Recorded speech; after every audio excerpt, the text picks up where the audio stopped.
The awakening had begun. Across the galaxy, hidden human facilities emerged from their concealment. Ships that had slept beneath ocean floors rose to the surface. Weapons platforms disguised as asteroids activated for the first time in millions of years. Space stations that existed in folded dimensions unfolded into normal reality. But the most important awakening was happening in the minds of humanity itself. Jun-Ho had been a simple communications officer when this all began. Now he stood on the bridge of the reality forge, watching as the massive ship constructed new vessels at an impossible rate.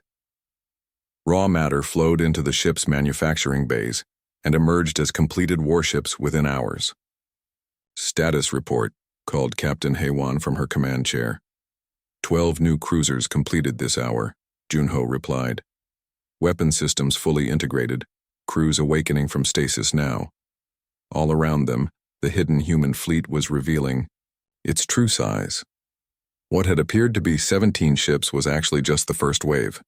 Hundreds of vessels were emerging from concealment, each one representing technology that dwarfed anything else in the galaxy. But even humanity's vast fleet seemed small compared to what was coming. The first Void Devourer scouts had reached the outer systems. They weren't ships in any conventional sense. They were holes in reality itself, moving through space and consuming everything they touched. Planets, stars, even the space between them simply ceased to exist when the Devourers were past. "Sir?" Jun-Ho called to Admiral Young-Soo via quantum link. "We're receiving reports from the Andorian system. The evacuation fleet has arrived, but what?" Young-Soo's voice carried across space instantly. "The Devourers are moving faster than predicted. They'll reach the system before the evacuation is complete." Young-Soo was silent for a moment. The Andorian system contained 3 billion souls across 4 different species. Saving them all would require a miracle. "All available ships set course for Andorian space," he commanded. "Maximum speed. We're going to make our stand there." The human fleet moved as one. Ships that could fold space around themselves crossed vast distances in minutes. The Eternal Vigil led the formation, its reality anchoring systems already charging for combat. But they weren't alone. Behind them came ships from every species in the galaxy. Vorthak dreadnoughts, Kresh swarm carriers, Zalari crystal ships, all united under human command for the first time in galactic history. Admiral Krexthal stood on his flagship's bridge, watching the human vessels with a mixture of awe and terror. The humans had shared some of their technology for this battle. Shield generators that could deflect attacks from higher dimensions, weapons that fired stabilized reality instead of energy. "Sir," his tactical officer reported, "the human fleet is requesting coordination data." "Give them everything," Krexthal replied. "Our survival depends on their success." At the edge of the Andorian system, the evacuation was in chaos. Billions of civilians were trying to escape on ships never designed for such numbers. But as the refugee fleet struggled to load the last transports, darkness began to spread across the sky. The Void Devourers had arrived. They came not as ships, but as areas where reality simply stopped working. Stars went out as the concepts of light and heat were consumed. Planets dissolved as the laws of physics that held them together were devoured. Even empty space began to unravel as the fundamental forces of the universe were eaten away. Captain Da-un watched from the bridge of Ai, the eternal vigil as the enemy revealed itself. She had fought the Devourers before, millions of years ago, but seeing them again still filled her with cold dread. "All ships, assume defensive formation," she commanded. "Activate reality anchors. Prepare for engagement with entities that exist, partially outside normal spacetime." The human fleet spread out in a protective shell around the evacuation ships. Their weapons were unlike anything the alien crews had ever seen. Devices that could convince matter to behave differently, generators that created pockets of stable spacetime, cannons that fired abstract concepts made solid.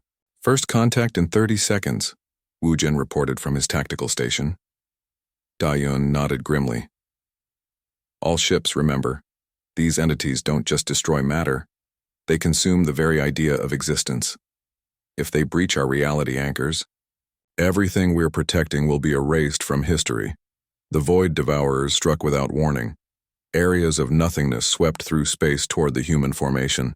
Where they passed, the refugee ships simply stopped existing, not destroyed but unmade so completely that it became impossible to remember they had ever been there. But the human ships were ready.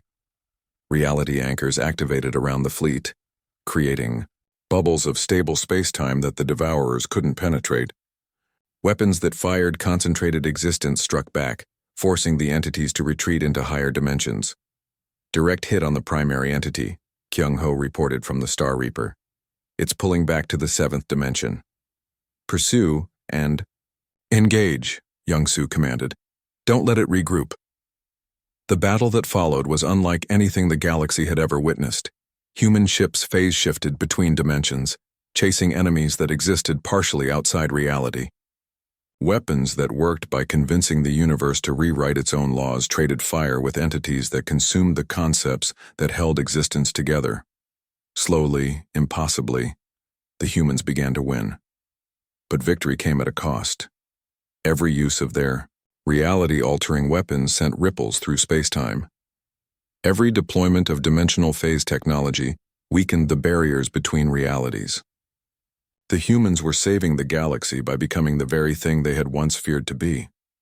Admiral, Sang-woo called from his strategic position.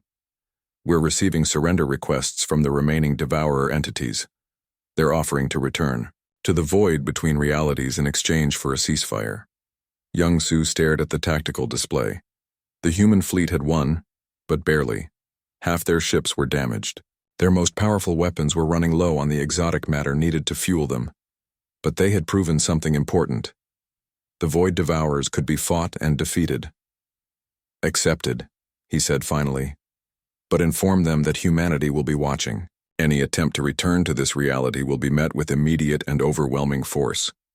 As the devourers retreated back into the spaces between dimensions, the galaxy began to understand what had really happened. Humanity hadn't just saved them from destruction. They had revealed themselves as the ultimate guardians of reality itself. Ambassador Taiman found himself once again standing before the Galactic Assembly. But this time the other species weren't demanding humanity's surrender. They were asking for protection. The human species has demonstrated capabilities beyond our understanding, Krextel said formally. We request that Earth take its rightful place as the protector of galactic civilization.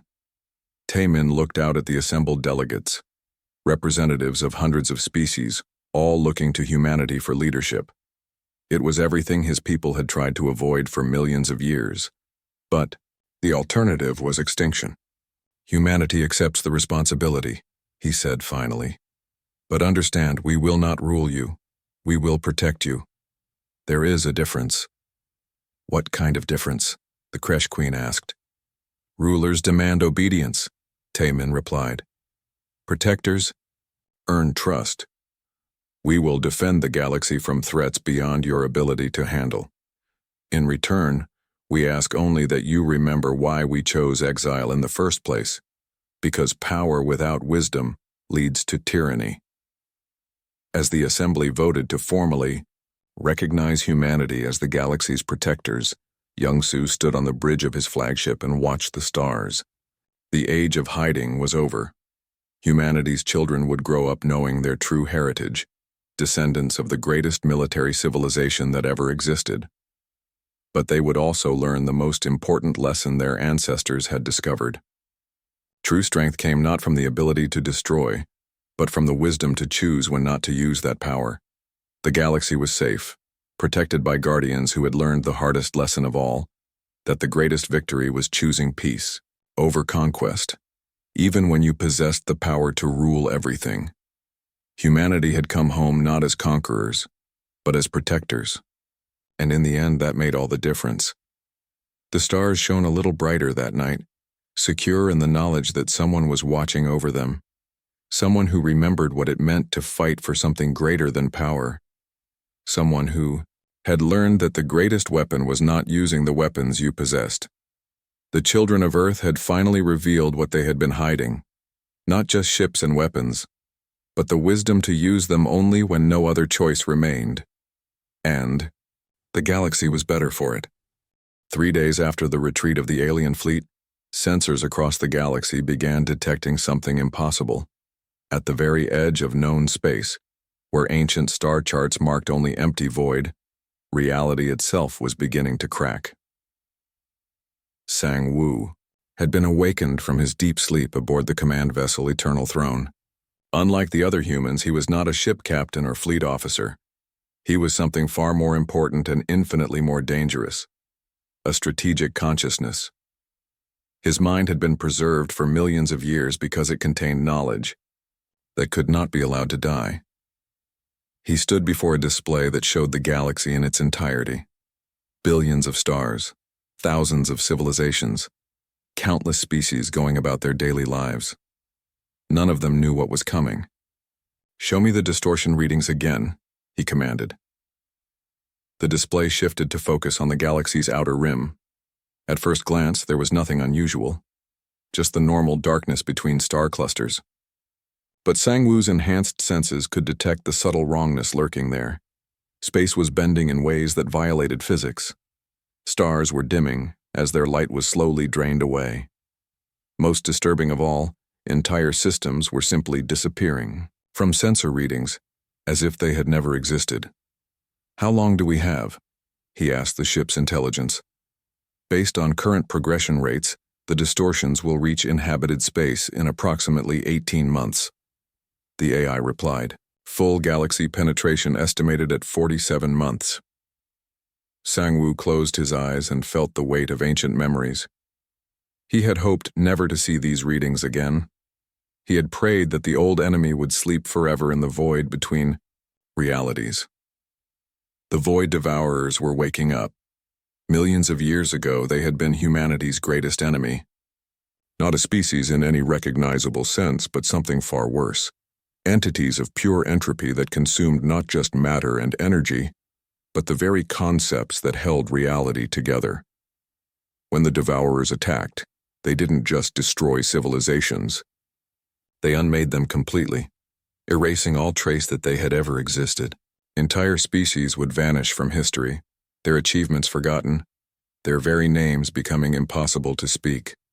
Humanity had fought them across multiple galaxies, a war that lasted longer than most civilizations existed. In the end, humans had won only by making an unthinkable sacrifice. They had used their greatest weapons to seal the devourers in the void between realities, then went into exile to ensure the seals would never be found. Now the seals were breaking. "Sir," called his aide, a woman named Ji Young who specialized in quantum engineering. "We're receiving priority transmissions from the outer colonies. They're reporting massive sensor anomalies." Sang-Woo opened his eyes. "Patch me through to Fleet Admiral Young-Soo." Young-Soo's image appeared on the main screen. Behind him, Sang-Woo could see the bridge of the Star Throne buzzing with activity. Officers moved between stations with the controlled urgency of people dealing with a crisis. "Sang-Woo," Young-Soo said without preamble, "please tell me those readings are wrong." "I wish I could," Sang-Woo replied. "The void devourers are stirring. Our emergence has created ripples in spacetime. The old enemy has detected us." Young-Soo's face went pale. As Fleet Admiral, he had access to all the historical records. He knew exactly what the devourers were capable of. "How much time do we have?" "Months, not years," Sang-Woo said. "The distortions are spreading faster than our models predicted. I think our use of reality-altering weapons during the demonstration accelerated the process." The irony was bitter. Humanity had hidden for millions of years to avoid awakening their ancient enemy, but when forced to defend themselves from a minor threat, they had inadvertently created the very signals that would draw the devourers back. "Options?" Young-Soo asked. "Limited," Sang-Woo replied. "We can try to strengthen the seals, but that would require exposing our full technological capability to the galaxy, or we can evacuate inhabited systems and make another exodus to an empty galaxy." "What about fighting them?" Sang-Woo was quiet for a long moment. "We fought them before and won, but barely. That was when we were at the height of our power, with fleets numbering in the millions and weapons that could reshape reality on a universal scale. Now we have 17 ships and a few thousand awakened crew members. Could we win? If we awakened every ship, every weapon, every piece of technology we brought into exile? Perhaps. But the cost would be enormous, and victory would mean becoming the very thing we fled from, the ultimate military power in the galaxy. Before Young-Soo could respond, alarms began sounding throughout the ship. Ji-Young's hands flew over her console as new readings flooded in. "Sir," she called. "Massive distortion wave detected. It's moving toward the Andorian system. Estimated arrival in 6 hours." The Andorian system was home to 3 billion people across 4 different species. It was one of the most peaceful regions in the galaxy, known for its advanced medical research and beautiful art. In 6 hours, it would cease to exist in any meaningful way. "Sir," Ji-Young continued, "we're also receiving emergency transmissions from the Galactic Federation. They're detecting the same anomalies we are." Young-Soo's expression hardened. "Put them through." The screen split to show multiple alien leaders. Krexthul was there along with the Kresh Queen and representatives from a dozen other species. All of them looked terrified. "Humans," Krexthul said without his usual arrogance. "Our scientists are detecting massive spatial distortions at the galaxy's edge. Our instruments show impossible energy readings. We need to know, is this connected to your weapons demonstration?" Young-Soo looked to Sang-Woo, who nodded grimly. "Indirectly, yes," Young-Soo replied. "Our use of advanced weapons has awakened, something that has been sleeping for millions of years. Something far worse than any fleet you could assemble." "What kind of something?" the Kresh Queen demanded, her mandibles clicking with agitation. Sang-Woo stepped into view. When he spoke, his voice carried the weight of eons. "They are called void devourers. They exist in the spaces between realities, feeding on entropy and chaos. When they attack, they don't just destroy, they unmake. Everything touched by them ceases to exist, not just in the present, but retroactively through all of history." The alien leaders stared in shock. The concept was almost too horrifying to comprehend. "How do we fight them?" Krexthul asked. "You don't," Sang-Woo replied bluntly. "Your technology is insufficient. Your weapons cannot harm entities that exist partially outside of reality. Even your strongest ships would be consumed without slowing them down." "Then what do we do?" Sang-Woo exchanged a look with Young-Soo.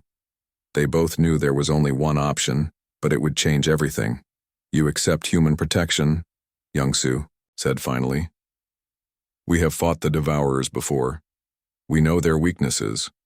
But defending the galaxy will require us to reveal technologies that we hoped to keep hidden forever."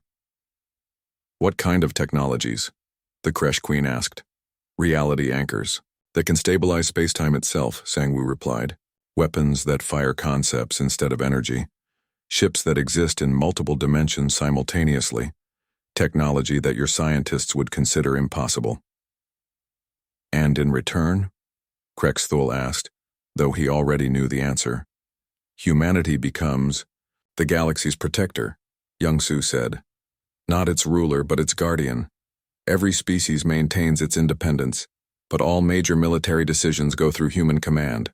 It's the only way to coordinate a defense against an enemy like this," the alien leaders murmured among themselves. The choice was simple but terrible. Accept human dominance or face complete extinction. "There's something else," Sang-Woo added. "Fighting the Devourers will require awakening our full fleet. That means revealing the location of every hidden ship, every secret weapon, every piece of technology we've kept concealed. After this war, there will be no going back to the way things were." Young-Soo nodded grimly. "Humanity will no longer be able to hide among the stars. We'll be forced to take our place as the galaxy's most advanced civilization."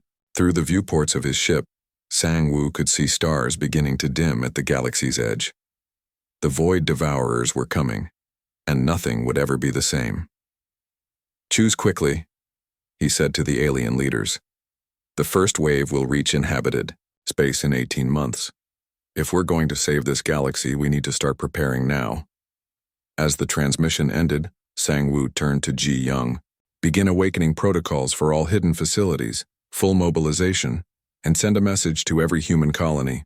It's time to come home. The age of hiding was over. Humanity would either save the galaxy or watch it die trying. But first, they had to remember how to be the gods of war they had once been. Admiral Krexthal thought he could control the situation. His fleet still outnumbered the human ships by hundreds to one. Size wasn't everything in space combat. Even advanced technology had limits. Surely the humans were bluffing with their display of power. He was wrong. The first mistake came when Commander Vextar, leading the Vorthak 3rd Strike Group, decided to test human defenses. Against direct orders, he moved his squadron of 12 dreadnoughts closer to Earth. He wanted to see if the human weapons were as powerful as they appeared. "This is foolish," Vextar transmitted to his captains. "No species could build weapons that powerful. It must be some kind of trick, some illusion to make us afraid." His ships moved forward in attack formation. Massive Vorthak dreadnoughts that had conquered 100 worlds. Each one bristled with plasma cannons and missile launchers. Their shields could deflect asteroid impacts. Their armor could withstand direct hits from nuclear weapons. They never had a chance. Aboard the Star Reaper, Weapons Officer Kyung-ho watched the approaching Vorthak ships with professional interest. The enemy vessels were well designed for their technology level. Solid construction, good weapon placement, decent shielding. Against normal opponents, they would be formidable. But Kyung-ho's ship had weapons that operated on principles the Vorthak couldn't imagine. "Captain," he reported to his commanding officer, "enemy squadron approaching. 12 heavy cruisers. Shall I engage?" Captain Mayri studied the tactical display. The Vorthak ships were small dots of red light moving toward Earth. Their weapons were already charging, ready to fire on human targets. "They were warned," she said quietly. "Engagement authorized, minimum force necessary." Kyung-ho nodded and selected his weapon. Not the main plasma cannon. That would destroy everything within a light year. Not the gravity torpedo. That would create a black hole. Instead, he chose the reality disruptor, a weapon that simply convinced matter it didn't exist anymore. "Firing," he announced. The weapon discharged silently. No beam of light, no missile streak, no visible effect at all. The only sign anything had happened was a slight shimmer in space where the shot passed. Then the Vorthak ships simply stopped existing. Not destroyed, not blown apart. They were there one moment and gone the next. 12 massive dreadnoughts, and their crews of thousands just ceased to be, as if they had never existed at all. The rest of the alien fleet watched in horrified silence. Their sensors showed no explosion, no debris field, no energy discharge. The ships had simply vanished from reality. "Impossible," Krexthal whispered from his command ship. What kind of weapon was that? His science officer was frantically checking his instruments. "Sir, I'm reading no trace of the destroyed vessels. No debris, no energy signature, no radiation. It's as if they were never there." Before Krexthal could respond, his communications officer spoke up. "Sir, we're receiving a transmission from the humans. It's being broadcast on all frequencies." The screen activated, showing a woman with silver hair and eyes that seemed to hold the depth of space itself. She wore the same flowing uniform as the other humans, but her bearing suggested she was someone of great importance. "I am Yunsu, keeper of records for the human fleet," she said. Her voice was calm but carried undertones that made seasoned warriors shiver. "You have seen a demonstration of our capabilities. Now you will learn who we really are." The transmission shifted to show what appeared to be a historical database. Images flashed across the screen, star maps showing the galaxy as it existed millions of years ago. Civilizations that had risen to greatness and then vanished into legend. Wars fought between species so advanced, their technology seemed like magic. "Long ago," Yunsu continued, "the galaxy was ruled by conflict. Empire fought empire. Species consumed each other in endless wars. Entire star systems were destroyed in single battles. Billions died for the ambitions of their leaders." More images appeared. Massive battles fought in the void between galaxies. Weapons that could destroy suns. ships the size of moons trading fire across impossible distances, and at the center of it all, one species that seemed to win every engagement. Humans. But these were not the humans the galaxy knew today. These were beings of incredible power and knowledge. Their ships moved like living creatures. Their weapons reshaped reality itself. Their technology was so advanced it bordered on the divine. We were the greatest warriors the galaxy had ever seen, Yunsu said. We had conquered death itself. Our ships could travel between dimensions. Our weapons could destroy concepts as well as matter. We were gods of war, and nothing could stand against us. Krexthul felt his blood turn cold as he watched the records. Human fleets engaging enemies that numbered in the millions and destroying them, without taking a single loss. Planets fortified with technology beyond imagination cracking under human assault. Entire species bowing before human might. But power without purpose becomes corruption, Yunsu continued. We realized that our strength was making us into the very evil we had once fought against. So we made a choice. We would seek peace instead of war. We would protect instead of conquer.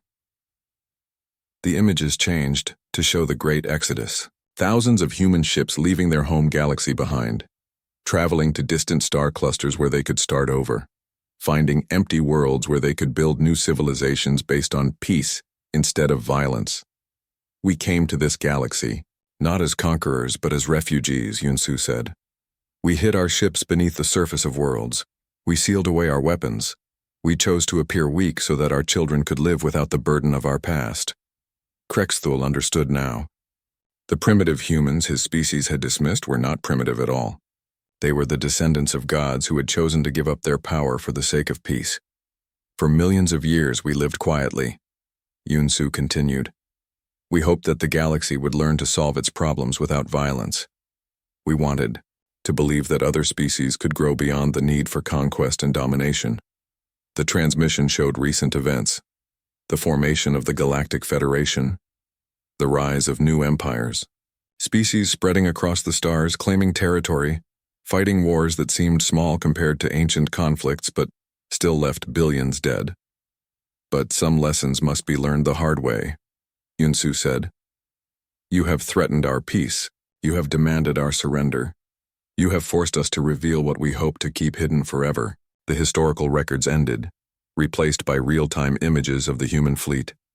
17 massive ships that dwarfed anything in the alien armada. Weapons that could unmake reality. Technology that represented millions of years of advancement.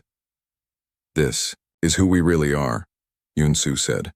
We are the children of the greatest military civilization that ever existed. We gave up conquest for peace. We chose exile over empire, but we never forgot how to fight. Aboard his flagship, Krexthul stared at the transmission in growing horror. His entire fleet was equipped with the most advanced weapons the Vorthak Empire could build.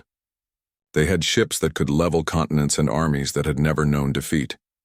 Against what the humans had just revealed, they were nothing more than children playing with toys. Sir, his communications officer said quietly. The Kresh Collective is requesting orders. They want to know if we should retreat. Krexthul looked at his tactical display. 10,000 ships under his command. The pride of a dozen different species, the greatest fleet ever assembled in galactic history, facing 17 human vessels that could destroy them all without breaking stride. Send a message to all fleet commanders, he said slowly. Full withdrawal, maximum distance from human space. Do not engage under any circumstances. Sir? Sektar looked confused. Are we retreating? Krexthul turned to his tactical officer. Sektar, do you know what happened to the last species that fought humans? No, sir. I've never heard of anyone fighting humans before. That's because there is no one left to tell the story, Krexthul said quietly. The humans didn't just defeat their enemies. They erased them so completely that even the memory of their existence was lost. The alien fleet began to pull back, but Krexthul knew it was too late for simple retreat. The humans had revealed their true nature. The galaxy would never be the same again. On Earth, Ambassador Taemin received a priority transmission from Fleet Admiral Young Soo. Ambassador, Young Soo said, the immediate threat has been neutralized. However, this incident has exposed us to the entire galaxy. Other species will learn what we are capable of. Some will fear us, others will challenge us. Our time of hiding is over. Taemin nodded. He had known this day would come eventually. Peace had a price, and sometimes that price was the ability to remain peaceful. What are your recommendations, Admiral? We can no longer pretend to be weak, Young Soo replied. The galaxy must understand what we are and why we chose exile over conquest. We must become what we never wanted to be, the guardians of galactic peace. As the alien fleet retreated into the darkness between stars, humanity faced a new reality. After millions of years of hiding, they had been forced to reveal their true nature. They were no longer the galaxy's hidden refugees. They were its most powerful inhabitants. And with that power came responsibilities they had hoped never to bear again.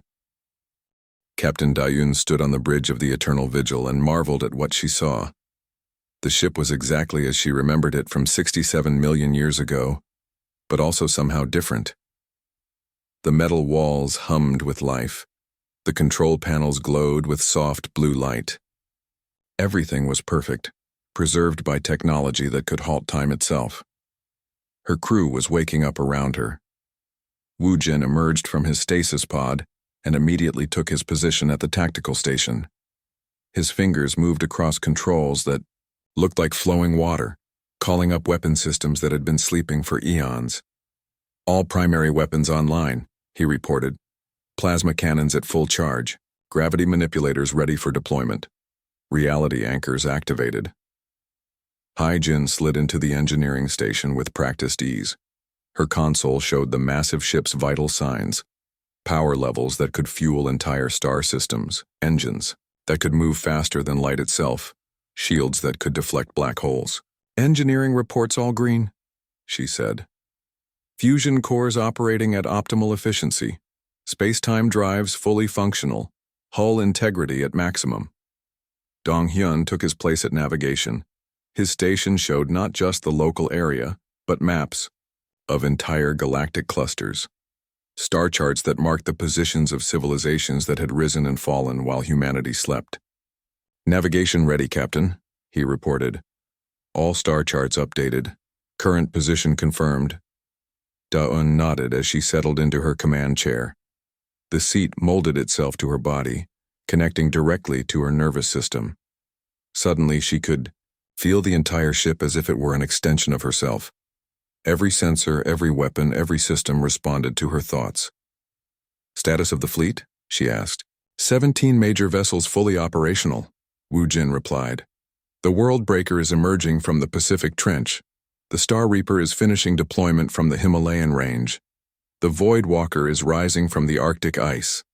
Each ship was a masterpiece of engineering that represented different aspects of humanity's former military might.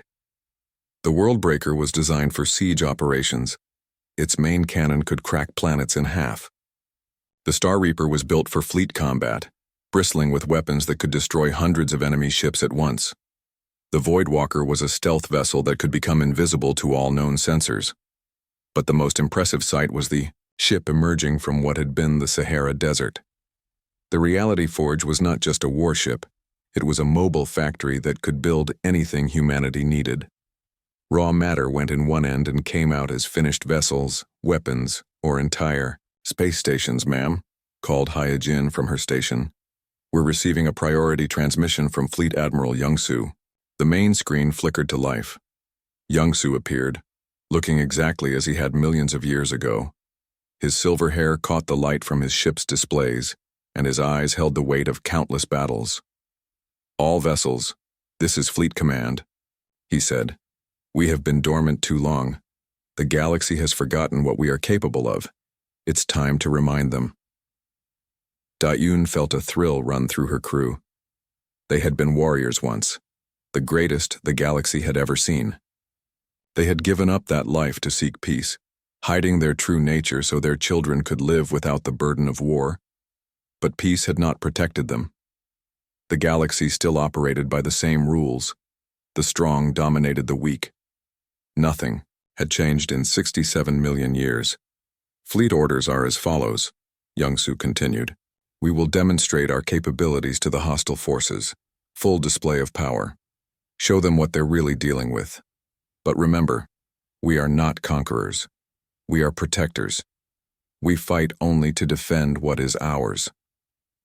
The transmission ended, and Da-Yun turned to her crew. You heard the Admiral. Prepare for full power demonstration.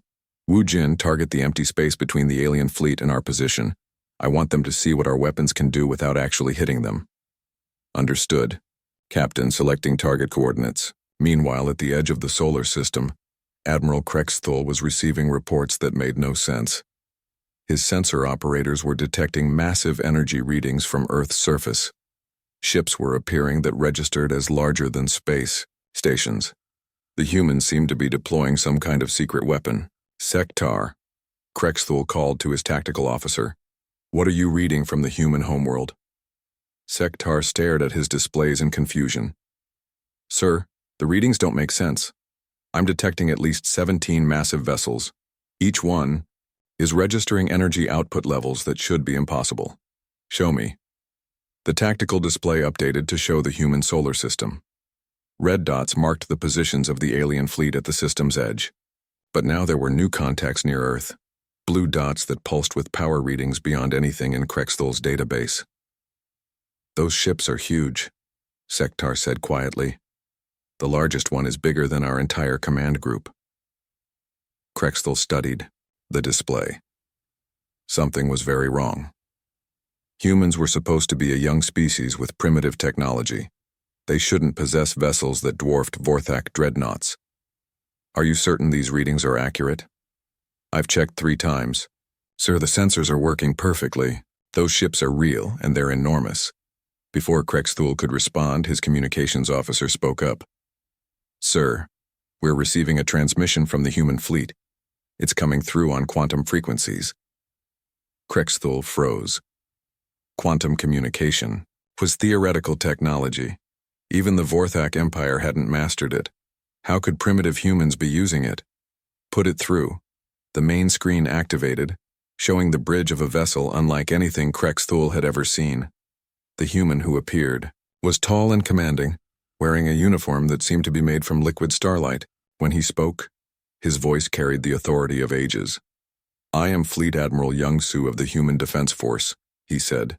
You have threatened our homeworld. You have demanded our surrender. This is our response. The transmission cut off, leaving Krexthul staring at a blank screen. For a moment, the Vorthak bridge was silent. Then alarms began to sound. Sir, Sektar called out. Energy spike detected from the human fleet. Something's powering up. On Earth, Captain Da-Un gave the order. Fire. The Eternal Vigil's main cannon activated for the first time in millions of years. The weapon drew power directly from the ship's fusion cores, channeling energy that could light up entire star systems. What emerged was not a beam or a projectile, but a concentrated pulse of pure destruction. The pulse traveled across the solar system in seconds, passing harmlessly through the alien fleet's position. But when it struck the empty space beyond them, reality itself seemed to tear. A sphere of absolute nothingness appeared where the pulse hit, a hole in space-time that swallowed light, matter, and even the concepts of distance and direction. For 10 seconds the sphere existed. Then it collapsed back into normal space, leaving nothing behind but the fading echo of energies that shouldn't exist. The alien fleet's sensors went crazy. Every instrument designed to measure energy output simply displayed error messages. Whatever the humans had just fired was beyond their ability to understand. Admiral Krexthul sat in his command chair, staring at the readings in shock. That single shot had contained more energy than his entire fleet could generate in a year, and the humans had fired it casually, like a warning shot. Sir, his communications officer said in a trembling voice. We're receiving another transmission. Young-Su appeared on screen again.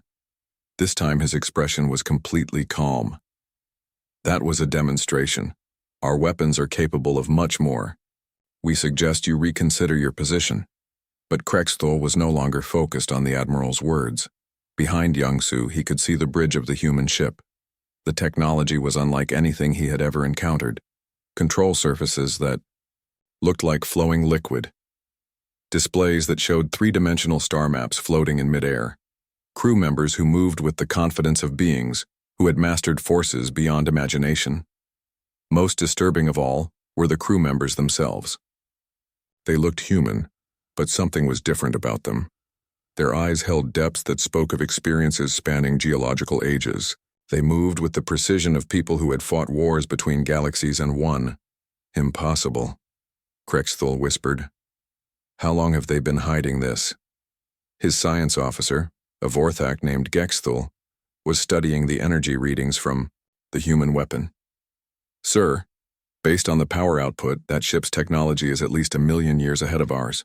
Maybe more. That can't be right. Humans have only been spacefaring for 500 years. The readings don't lie, sir. Whatever those ships are, they represent technology far beyond anything in our databases. Krexthul's mind raced. If humans possessed such advanced technology, why had they hidden it? Why had they allowed other species to believe they were weak and primitive?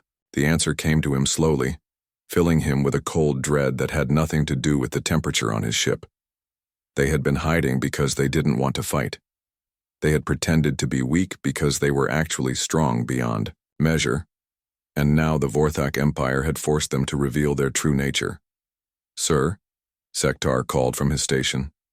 More human ships are powering up. They're all targeting empty space around our position.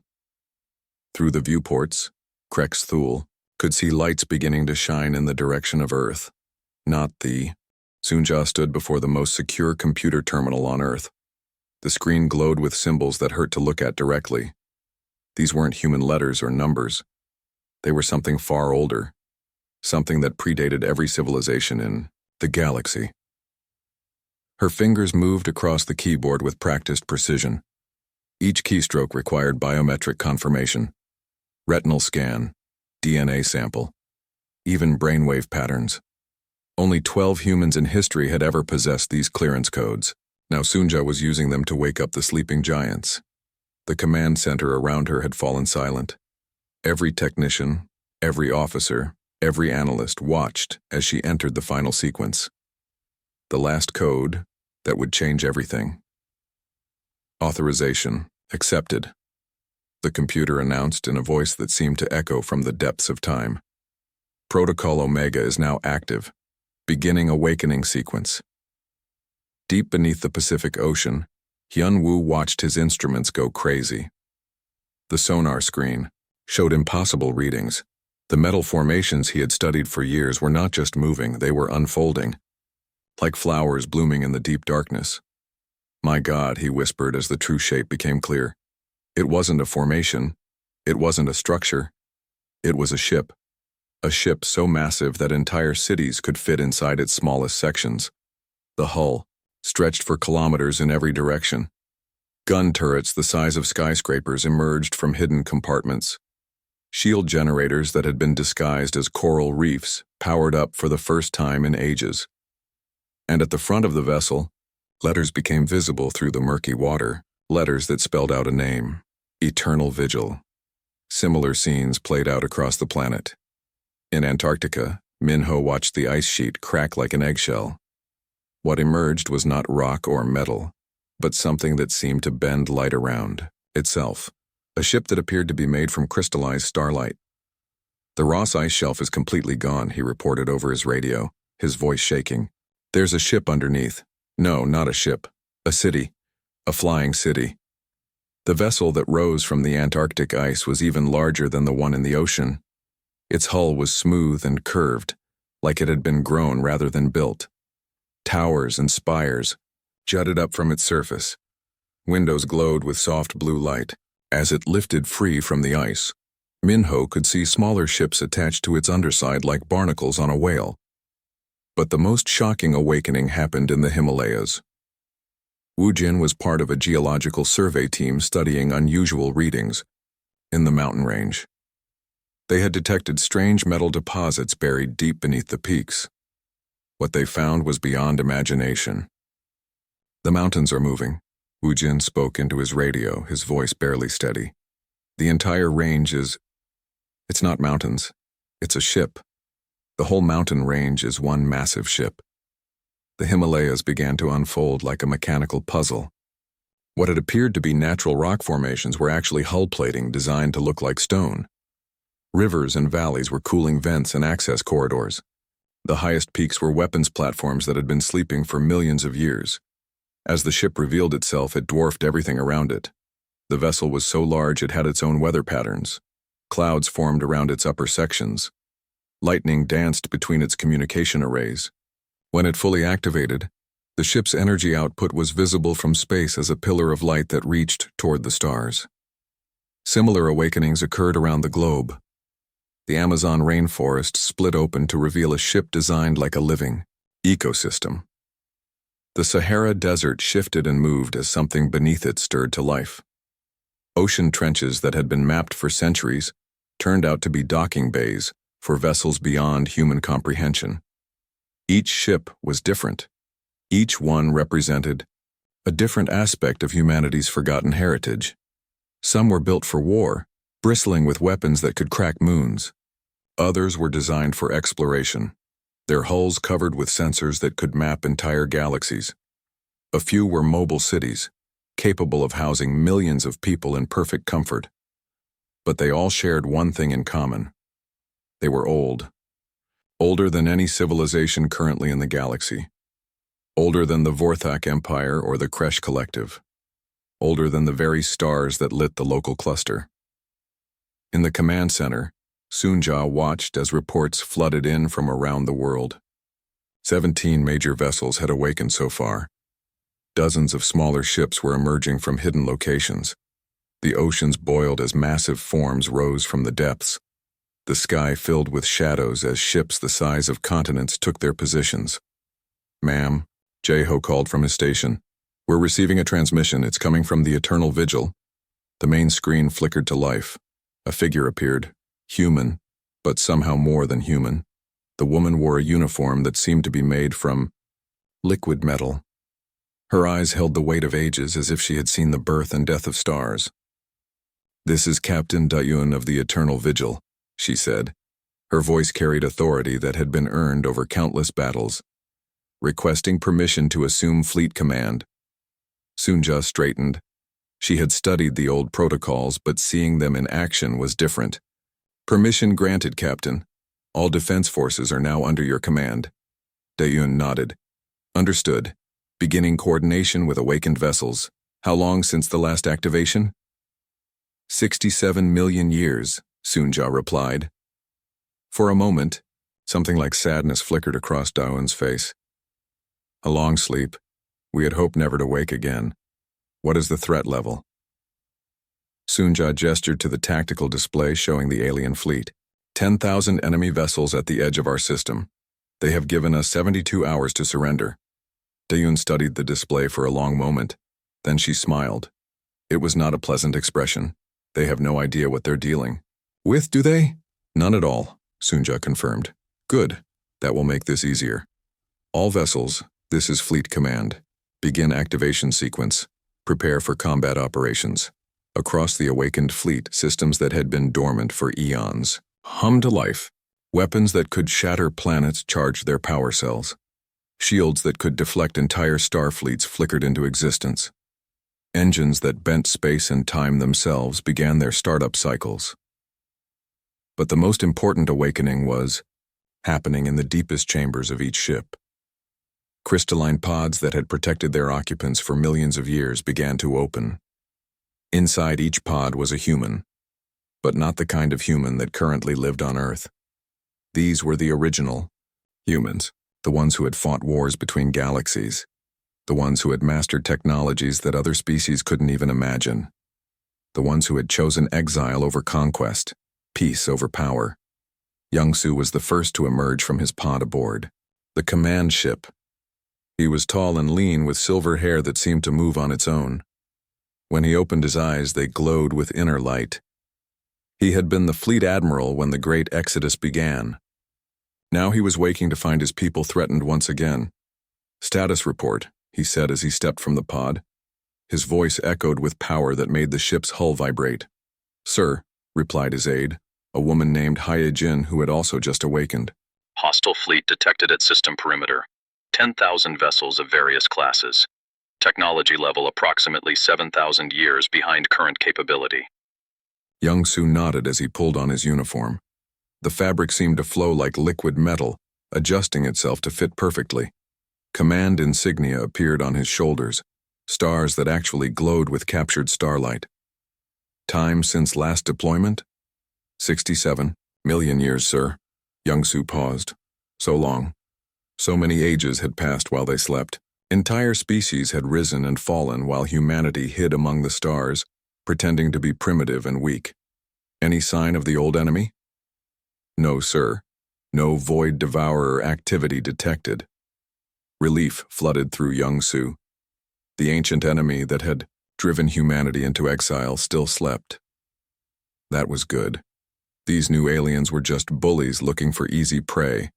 They had no idea they had just awakened the galaxy's former guardians. "All ships, report status." The responses came in quickly.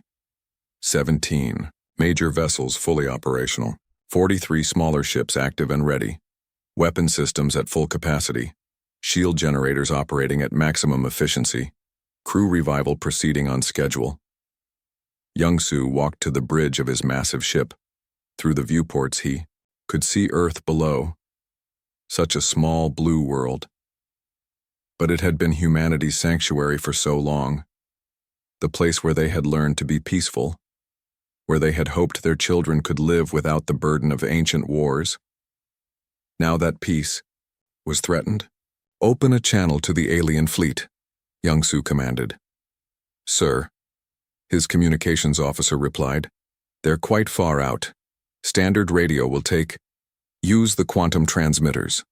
The officer's eyes widened. The quantum transmitters were technology, beyond anything the current galaxy possessed. They could send messages instantly across any distance. But using them would reveal capabilities that humanity had kept hidden for millions of years. "Are you certain, sir?" Young-Soo looked at the tactical display one more time. 10,000 alien ships, all pointed at Earth like arrows drawn and ready to fire. His people had tried to live in peace. They had hidden their strength, pretended to be weak, hoped that other species would leave them alone. It hadn't worked. "Yes," he said quietly. "It's time they learned what we really are." The Great Hall of Nexus Prime had never seen such tension. Ambassador Taemin sat perfectly still in his chair, watching as hundreds of alien delegates filled the massive chamber. The orbital station floated in neutral space, far from any home, world. Today it would decide the fate of Earth. Taemin wore a simple black suit. No weapons, no fancy technology. Just a human man among creatures that could crush him without thinking. To his left sat the Vorthak delegation, tall reptilian beings with scales that gleamed like armor. Their yellow eyes never blinked. To his right, the Kresh Collective buzzed and clicked in their insect language. Their compound eyes reflected the chamber's lights like broken mirrors. The Galactic Federation had called this emergency meeting. Everyone knew why. Humanity had grown too strong, too fast. Other species had taken thousands of years to reach the stars. Humans had done it in mere centuries. It made the older races nervous. Admiral Krexthul of the Vorthak Empire stood first. His massive form cast shadows across the floor. When he spoke, his voice was like grinding stone. "The human infestation has spread far enough," he declared. "They consume resources. They expand without permission. They refuse to acknowledge their betters." Murmurs of agreement rippled through the chamber.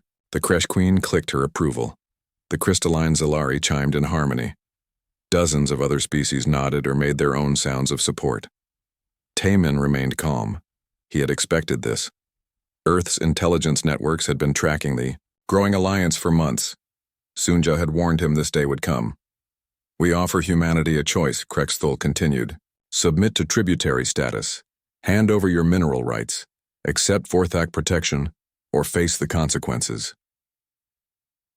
The hologram in the center of the chamber flickered to life. It showed the edge of the solar system. Thousands of alien warships hung in the darkness like angry stars. Vorthak dreadnoughts the size of cities. Kresh swarm carriers that birthed smaller ships like eggs. The combined fleet of a dozen different species, all pointed at Earth. 72 hours, Krexthul said. That is how long humanity has to decide. Tamian stood slowly. Every eye in the chamber focused on him. He was just one man representing 8 billion humans. The weight of it should have crushed him. Instead, he smiled. We will need time to consult our archives, he said simply. Laughter erupted from the alien delegates. The Kresh Queen's mandibles clicked in amusement. A Zalari crystal sang a mocking tune. To them, Tamian sounded desperate. Archives? What? Could old human records do against the greatest fleet ever assembled? Your archives? Krexthul's voice dripped with contempt. What wisdom could your infant species possibly possess? You have been spacefaring for less than 500 years. My people conquered stars when yours still lived in caves. Tamian nodded politely. Perhaps, but we keep very old records. Back on Earth, Sunja received Tamian's coded message within minutes. She stood in the command center, buried beneath the Rocky Mountains. The room hummed with activity as technicians monitored the alien fleet. Everyone knew the situation was hopeless. Humanity's entire space navy consisted of 300 ships. The aliens had brought 10,000. Ma'am, called Jay-Ho from his communication station. The alien fleet is maintaining position at the heliopause. No signs of immediate attack. Sunja studied the tactical display. Red dots marked enemy positions. Blue dots showed human vessels, so few they barely registered. But Sunja wasn't looking at the current forces. She was thinking about what lay sleeping beneath Earth's surface. Jay-Ho, she said quietly. Send a message to all defense coordinators. Authorization code Omega. Begin the awakening. Jay-Ho's fingers froze over his console. Every human in the command center had heard stories, whispers, rumors about Protocol Omega, but no one believed they were real. Ma'am, are you certain? The authorization codes for Omega were theoretical. No one has ever... Send the message, Sunja repeated. Her voice carried absolute authority. Jay-Ho typed the commands with shaking hands. Across the planet, sealed bunkers received the signal. Computers that had waited for centuries finally activated. Deep beneath oceans and mountains, ancient machinery began to stir. Meanwhile, aboard the Vorthak flagship, Admiral Krexthul reviewed the human positions. His tactical officer, a younger reptilian named Sektar, pointed to the display. The humans have pulled their ships back to Earth orbit, Sektar reported. Defensive posture only. No signs of preparation for attack. Krexthul nodded. Exactly as expected, humans were clever for a young species, but they lacked the strength to challenge true power. This would be a simple conquest. What about their planet-based defenses? He asked. Minimal, Sektar replied. Some orbital platforms, a few ground-based missile sites, nothing that could threaten our fleet. Krexthul settled back in his command chair. In 3 days, Earth would belong to the Vorthak Empire. Human technology would serve Vorthak interests. Human worlds would provide Vorthak resources. It was the natural order of things. But something nagged at him. The human ambassador's calm behavior bothered Krexthul. Most species begged when faced with overwhelming force. They pleaded for mercy or offered desperate bargains. Tamian had done neither. He had simply asked for time to check his archives. Sektar, Krexthul said slowly. Run a deep scan of the human home system. Look for anything unusual. Sir, we have already mapped their defenses. What are you looking for? I don't know, Krexthul admitted. But something feels wrong. On Earth, the first signs were subtle. Seismic sensors recorded tremors in the deep ocean trenches. Satellites detected strange energy readings from the polar ice caps. Mountain climbers reported unusual sounds echoing from deep caves. Dr. Hyunwoo monitored the Mariana Trench from his deep-sea research station.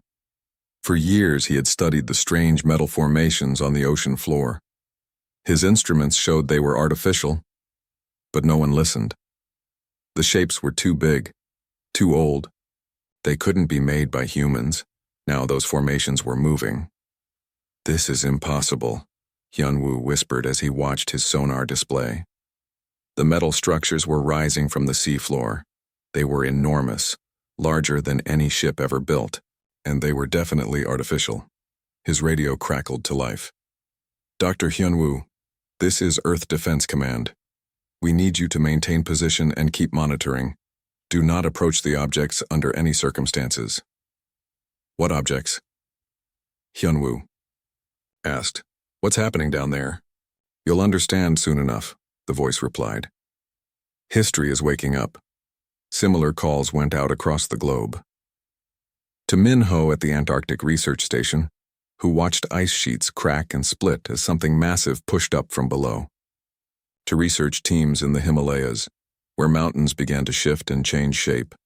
To deep-sea mining operations that suddenly found their equipment detecting impossible energy readings. Humanity had kept its greatest secret for millions of years. Not in books or computer files, but buried in the Earth itself. The planet they called home was not their birthplace. It was their hiding spot. Back on Nexus Prime, Taemin waited patiently for the session to resume. Other delegates whispered among themselves, making plans for dividing up human territory. They saw Earth as a prize to be claimed. None of them noticed the subtle change in Taemin's expression. The calm remained, but something else flickered behind his eyes. Not fear or desperation. Anticipation. His communication device buzzed softly. A single word appeared on the screen. Acknowledged. Sunja had received his message. Protocol Omega was active. After eons of sleep, humanity's true guardians were beginning to wake. Taemin looked up at Admiral Krexthul and smiled again. The Vorthak had given humanity 72 hours to surrender. They had no idea they had just awakened something that had been waiting millions of years for this moment. The greatest fleet in galactic history was about to learn what humanity had really been hiding.